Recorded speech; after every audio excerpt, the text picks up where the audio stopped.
आज का विषय है ए गुणा में adjoint of A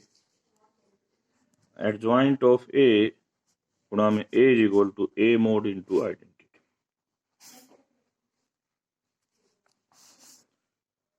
determinant of A की डेफिनेशन क्या होती है? J equal to 1 to n A I J C I J, यानी कि ये ith रो के एलिमेंट्स को ith रो के कोफैक्टर से गुणा कर दें तो डिटर्मिनेंट आ जाता है। और माइनर की फॉर्म में लिखें तो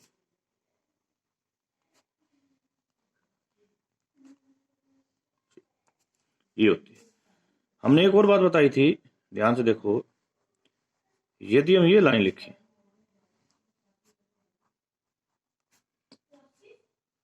कोफैक्टर तो है kth रो के और रो है ith, यदि i इक्वल टू k होगा तो आंसर होगा डिटर्मिनेंट, अदरवाइज होगा 0। ये बात हम ऑलरेडी प्रूव कर चुके हैं। यानी कि ith रो के कोफैक्टर को ith रो से गुणा करते तो डिटर्मिनेंट आएगा, अदरवाइज 0 आएगा। अब देखिए a इंटू एडजॉइंट ऑफ ए,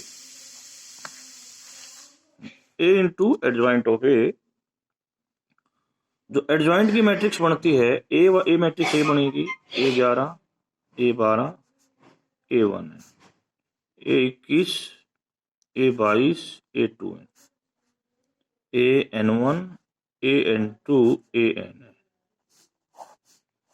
और जो कोफैक्टर की मैट्रिक्स होती है वो कैसी बनती है? मैट्रिक्स ऑफ कोफैक्टर ऐसे बनती है, परंतु ट्रांसपोज उसको ऐसे कर देता है। तो C11 C12 C1 C21 C22 C2 CN1 CN2 CN। Multiply करो, ऐसे क्या आएगा? तो इसकी मल्टीप्लीकेशन वैस्तविकता में कैसे लिखी जाती है? J is equal to 1 to n A I j. देखो ये इससे गुणा होगा, ये इससे गुणा होगा, ये दोनों सारे बिल्कुल डिट्टो सेम है। तो सी के जे, ये जनरली वैसे जो गुणा होती है उसको लिखते हैं हम ए आई जे बी जे के, परंतु इसमें सी के जे को लिखा है क्योंकि ये जो है ना कोफैक्टर्स का ट्रांसपोज हो गया हुआ है। ऐसे नहीं है 11 12 13, ऐसे हैं। अब हमने बताया था आपको if i equal to k तो हमारा आंसर आ जाएगा डिटर्मिनेंट, और i is not equal to k तो क्या आ जाएगा? 0। ये क्या निकाल रहा है? इस प्रोडक्ट का i kth एलिमेंट निकाल रहा है। ये कहता है i और k सेम है तो determinant, otherwise 0। It means this is a scalar matrix. क्या आ गई? एक स्केलर मैट्रिक्स। तो ए गुणा adjoint of A, scalar matrix में का हर डायगोनल एलिमेंट डिटर्मिनेंट है, बाकी 0 है। तो डिटर्मिनेंट ए को कॉमन ले लेते हैं तो हमारे पास ये आ जाएगा। सिमिलरली जो बातें हमने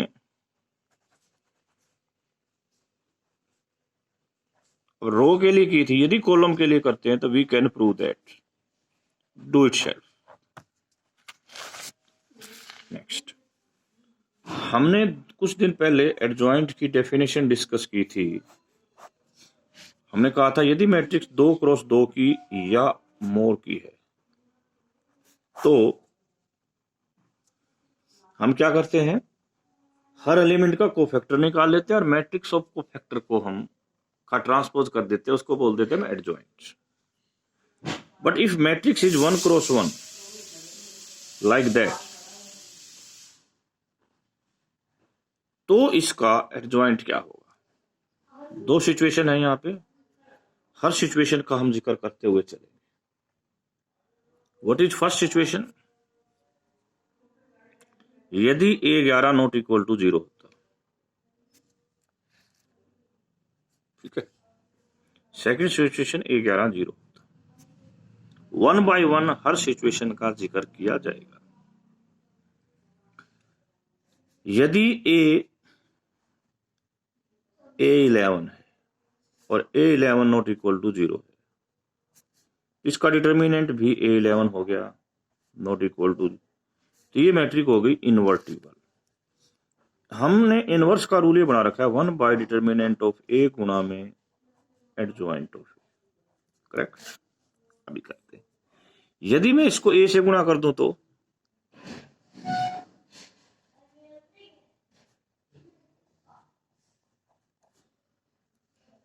मेरे को आइडेंटिटी मैट्रिक्स चाहिए। Yes yes, what we want identity matrix.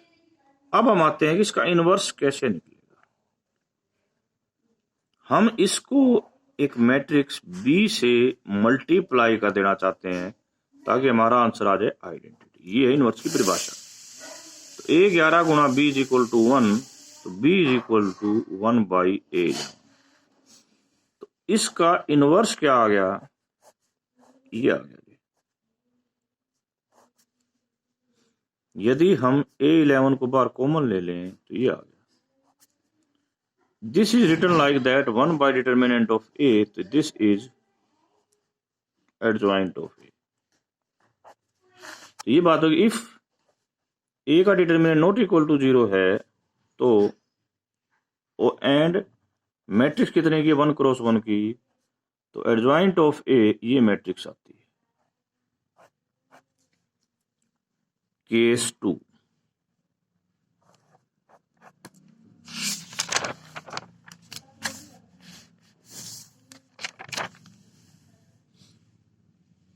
Case 2, यदि डिटर्मिनेंट A का 0 है और 1 क्रॉस 1 है, इसका मतलब AI1 ये मैट्रिक्स है, 0 मैट्रिक्स। तो व्हाट इज एडजॉइंट। अब बच्चों हम कुछ रिजल्ट्स हमने प्रूव किए थे, हम सिमिलरिटी रिजल्ट्स के ऊपर बात में जाना चाहते हैं, उसी बेस पर चलूंगा। दिस इज, इसका आंसर विद इन 2 मिनट्स आपको दिया जाए। इफ ए का डिटर्मिनेंट नॉट इक्वल टू 0 है तो हमने प्रूव किया था एडजॉइंट ऑफ ए का डिटर्मिनेंट क्या होगा, ए के डिटर्मिनेंट की पावर n-1 होगा। ये प्रूव भी किया था, दोबारा भी प्रूव। ए गुणा में एडजॉइंट ऑफ ए ये होता है taking determinant both side.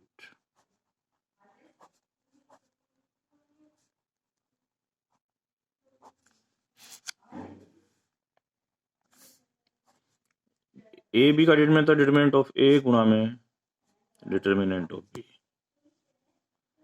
Further determinant of A गुणा में डिटर्मिनेंट, इसकी पावर n हो जाएगी। ये क्यों लिख रहा हूं मैं, क्योंकि ए का जो डिटर्मिनेंट होता है वो k की पावर n इंटू ए का डिटर्मिनेंट हो जाता है। ये कांस्टेंट है, ये इसके साथ कट जाएगा। Adjoint of A is equal to determinant of A की पावर n-1, आई का डिटर्मिनेंट 1 होता है, ये बन गया। अब हम दूसरा केस लेते हैं, बड़ा इंपॉर्टेंट बात है। फिलहाल मैं कह रहा हूं ए 2 क्रॉस 2 की मैट्रिक्स है या मोर की मैट्रिक्स है। 2 क्रॉस 2 को छोड़ दो, n ग्रेटर देन 1। यदि ए का डिटर्मिनेंट 0 है तो प्रूव कीजिए एडजॉइंट ऑफ ए का डिटर्मिनेंट भी 0 होगा। देखो, यदि ए और बी दो स्क्वायर मैट्रिक्स हैं और उनकी गुणा 0 है, नियम की बात कर रहा हूं मैं,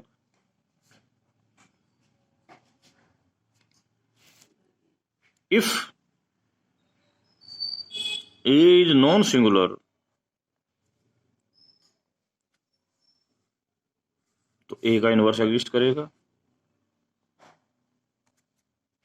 ए का क्या करेगा, इनवर्स एग्जिस्ट करेगा, ठीक है। इट मींस यदि मैं इसको ए इनवर्स से गुणा कर देता हूं तो बी, ये आइडेंटिटी आ जाएगा,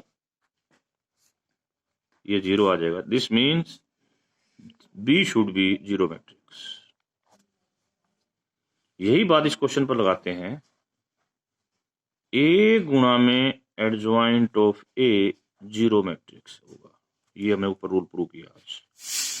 इफ मैं कह दूं कि एडजॉइंट ऑफ ए का डिटर्मिनेंट यदि नॉट इक्वल टू 0 है तो रूल क्या कहता है कि this must be A 0 matrix.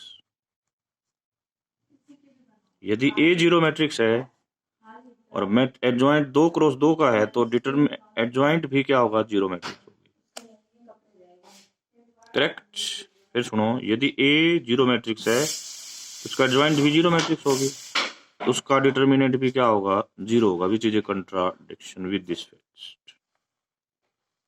इसका मतलब ये पॉसिबल नहीं है। तो पॉसिबल क्या चीज है, एडजॉइंट ऑफ ए का डिटर्मिनेंट क्या होगा, जीरो। क्लियर। अब इन्हीं सभी बातों को देखते हुए अभी आपने कहा कि यदि ए का डिटर्मिनेंट जीरो है और 2 क्रॉस 2 या n क्रॉस n, तो हमने अभी भी बनाया कि एडजॉइंट ऑफ ए का डिटर्मिनेंट क्या होगा, जीरो। ये इसी तर्ज को हम सिमिलरिटी 1 क्रॉस 1 कर लेते हैं। ए 1 क्रॉस 1 की मैट्रिक्स है, एन डिटर्मिनेंट जीरो है, इसका मतलब मैट्रिक्स ये है।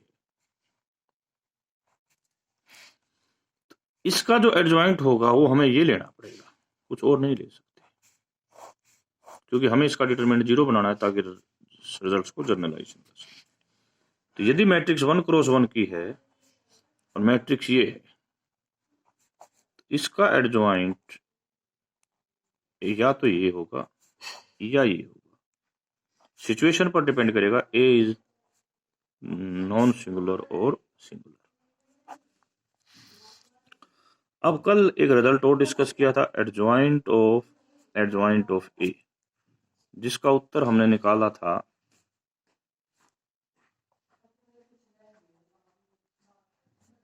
ये निकाला था। कैसे निकाला था वो देखिए, एडजॉइंट ऑफ ए को एडजॉइंट ऑफ ए से मल्टीप्लाई कर दिया, तो ये आएगा एडजॉइंट ऑफ ए का डिटर्मिनेंट की पावर, एडजॉइंट ऑफ ए का डिटर्मिनेंट इनटू में आइडेंटिटी। यदि if A is non singular तो क्या होना है, और ए सिंगुलर है तो क्या होना है, सारी बातें मैं करूंगा। और आप मान के चले हैं कि ए का ऑर्डर 2 क्रॉस 2 या उससे ज्यादा है, 2 क्रॉस 2 से ज्यादा है, ठीक है, ओके। यानी 3 क्रॉस 3 है या 4 क्रॉस 4 है या 5 क्रॉस 5 है, लाइक दैट। ये हमारा आ गया। यदि मैं इसको ए से गुना कर देता हूं तो क्या बनेगा, राइट।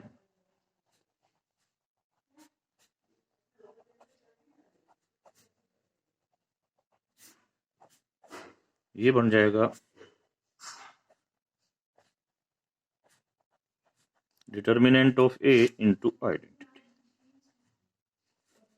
ए का डिटर्मिनेंट की पावर n-1 और ये आ गया ए। इस आई को इसके साथ गुना करेंगे कोई फर्क नहीं पड़ेगा, और ये कांस्टेंट कट जाएगा। इतनी चीज आप प्रूव कर चुके हैं। मैंने क्या कंडीशन है, ए का determinant not equal to zero हो, एक बात, 3 क्रॉस 3 या उससे ज्यादा की मैट्रिक्स हो। क्या क्या चीज प्रूव नहीं करी गई इसमें, इस रिजल्ट में, if determinant of A zero है, what is the answer of this?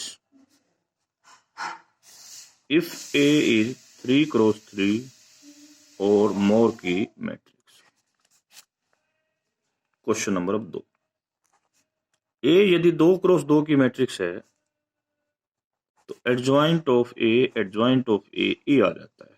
Check करके देख लो, A B C D, A का adjoint D C minus B minus, फिर एडजॉइंट निकाल लोगे A D B C, same A. यहां पर सिंगुलर या नॉन सिंगुलर से कोई मतलब नहीं है। तीसरी सिचुएशन, यदि ए का ऑर्डर 1 क्रॉस 1 है और ए का डिटर्मिनेंट क्या है, नॉट इक्वल टू, तो एडजॉइंट ऑफ ए ये आएगा। फिर इसका एडजॉइंट निकालोगे तो फिर ये आ जाएगा। और यदि ए क्रॉस ए की मैट्रिक्स सिंगुलर मैट्रिक्स है तो adjoint of A zero matrix आएगा और फिर उसका एडजॉइंट निकालेंगे तो फिर जीरो।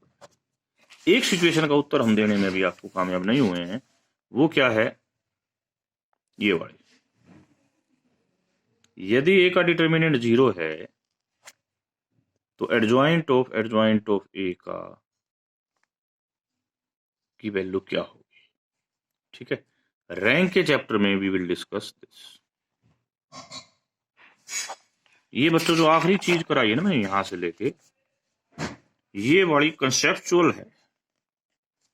ठीक है, okay, do these questions and we will in the next class.